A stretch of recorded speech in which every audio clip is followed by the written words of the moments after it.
Mari belajar dari Italia. Apa yang sebenarnya terjadi di Italia? Apa yang bisa kita jadikan contoh agar tidak terjadi di Indonesia?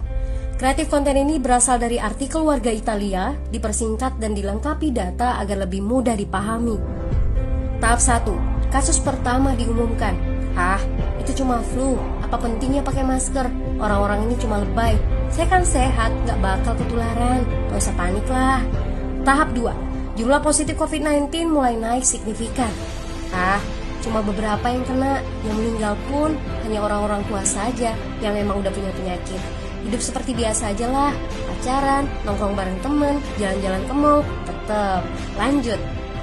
Tahap ketiga. Jumlah kasus meningkat dengan cepat, berlipat ganda dalam 1 hari. Tingkat kematian pun bertambah. 7 Maret, lebih dari 5.000 kasus positif COVID-19.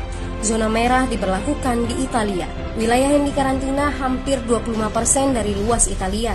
Sekolah dan universitas tutup, tapi tempat kerja, bar, dan restoran masih buka. Sementara itu, 75% wilayah lain masih menganggap enteng COVID-19. Anjuran mencuci tangan ada di mana-mana, tapi sekadar anjuran dan tak banyak yang melakukan. Tahap 4. Jumlah kasus meningkat pesat. Sekolah dan universitas ditutup selama sebulan. Darurat nasional pun diberlakukan. Rumah sakit menambah kapasitas, seluruh kamar dibersihkan untuk memberi ruang bagi pasien COVID-19. Tapi tak ada cukup dokter dan perawat.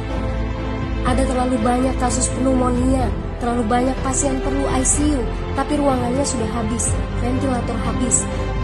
Pada titik ini seperti kondisi dalam perang, dokter harus memilih siapa yang akan diobati berdasarkan peluang bertahan hidup.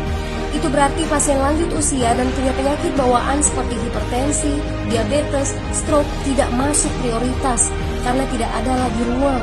Sistem layanan kesehatan seketika runtuh. Tahap 5. 9 Maret mencapai lebih dari 9.000 kasus. Seluruh kota Italia lockdown. Orang-orang bisa pergi hanya untuk keperluan darurat dan dalam pengawasan ketat. Semua bisnis masih dibuka karena jika tidak, ekonomi akan runtuh. Itu kebijakan pemerintah. Mulai ada ketakutan, orang-orang mulai memakai masker dan sarung tangan. Tapi tetap saja, ada anak-anak yang merasa jagoan, masih ingin uji nyali. Pergi ke restoran rame-rame, hangout bareng, minum-minum dan lain sebagainya. Tahap 6. 2 hari kemudian pemerintah Italia berubah pikiran.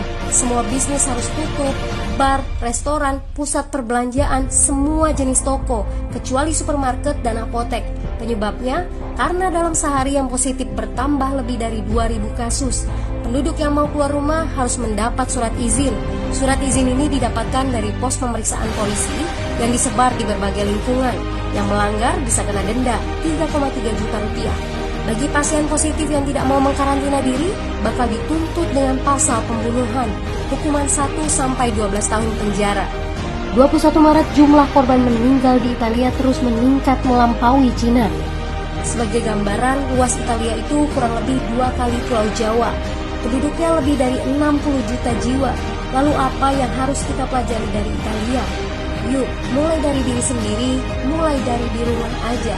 Jaga kebersihan lalu isolasi diri dan keluarga. Tidak keluar rumah kecuali sangat penting. Ini saatnya memulai solidaritas. Yang mampu harus mulai membantu yang tidak mampu. Ini adalah bentuk usaha dan doa kita semua. Semoga badai corona ini segera berlalu. Mari memulai kekompakan dengan membagikan informasi ini. Di rumah aja, mari belajar dari Italia.